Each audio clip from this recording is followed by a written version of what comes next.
Sa araw ng pagtatapos ko, sinabi ng aking ama sa harap ng lahat, hindi ka namin tunay na anak. At ang iyong kapitbahay ang may alam ng lahat. Ako si Maritz Alonzo, at sa loob ng 25 taon, dala ko ang isang tanong na hindi ko kailanman nasagot. Bakit parang hindi ako minahal ng sarili kong pamilya? Lumaki ako sa isang maliit na bahay sa dulo ng isang masikip na eskinita. Ang tatay ko, si Rogelio, ay kilala sa aming lugar bilang isang mabait na tao sa labas, pero sa loob ng bahay, ibang-iba siya. Ang nanay ko naman na si Lorna ay tahimik, pero ang katahimikan niya ay parang kutsilyo na unti-unting sumasakit. Bata pa lang ako, lagi kong naririnig. Bakit hindi ka kagaya ng anak ng kapitbahay natin? Wala ka talagang silbi, Maritz. Pinag-aaral ka namin para may mapakinabangan kami sa iyo balang araw.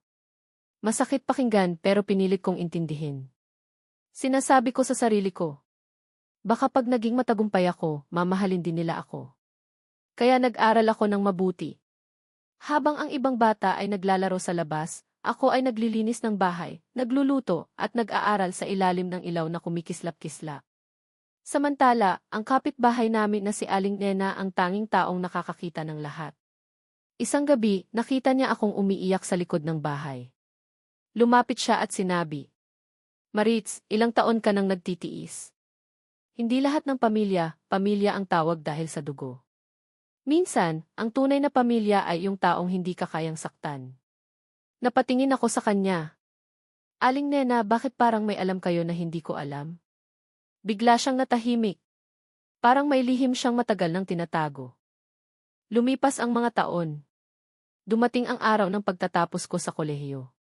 Ako ang kauna-unahang nakapagtapos sa pamilya namin. Inimbitahan ko sina tatay at nanay dahil umaasa ako na sa wakas, magiging proud sila sa akin. Nagsuot ako ng toga. Hawak ko ang diploma ko. At habang papalapit ako sa kanila, umiti ako. Tay, nay ginawa ko po. Pero imbes na yakapin ako. Tumayo si tatay. Tiningnan niya ako ng malamig. At sa harap ng mga kamag-anak at kapitbahay, sinabi niya, wala kang karapatang ipagmalaki ang diploma mo. Nanigas ang buong paligid. Napangiti ako ng pilit. Anong ibig sabihin niyo po? Humakbang siya palapit. At ang sumunod niyang sinabi ang sumira sa puso ko. Hindi ka namin tunay na anak. Parang tumigil ang mundo. Narinig ko ang bulungan ng mga tao. Ha? Totoo ba? Bakit ngayon lang sinabi? Napahawak ako sa dibdib ko. Tay, anong sinasabi niyo? Lumapit si nanay. Akala ko yayakap siya. Pero hindi. Sinabi niya. Simula bata ka, alam namin. Kinuha ka lang namin dahil kailangan namin ang taong tutulong sa bahay. Parang may bumagsak sa loob ko. Lahat ng alaala ko. Lahat ng sakripisyo ko. Parang walang halaga. Napaluha ako.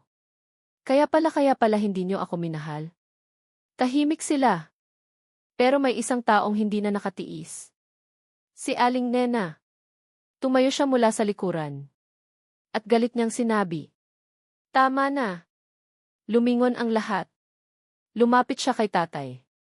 25 taon kong nakita kung paano mo tratuhin ang batang yan. Pero may bagay kang hindi sinabi sa kanya. Namutla si tatay. Aling Nena, huwag kang makialam. Pero hindi siya umatras.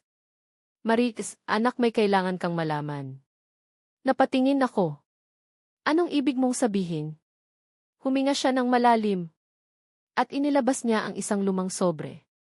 Ang tunay mong mga magulang iniwan ka hindi dahil ayaw nila sayo. Nanginginig ang kamay ko habang binubuksan ang sobre. May lumang litrato. At isang sulat. Nakasulat doon.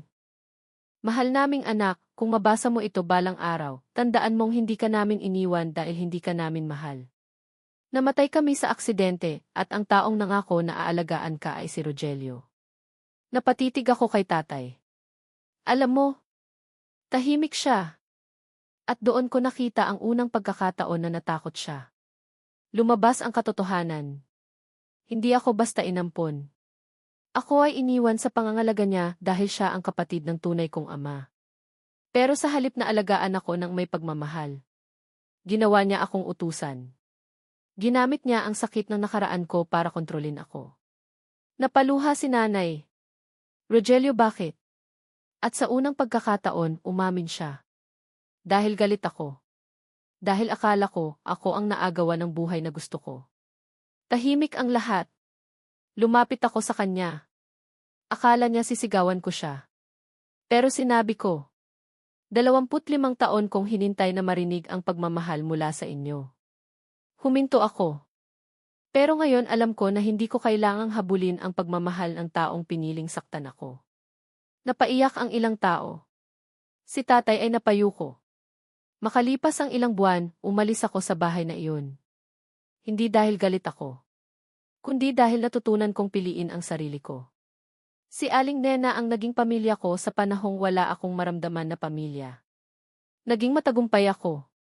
Pero ang pinakamahalaga, hindi ko hinayaang maging katulad nila ang puso ko.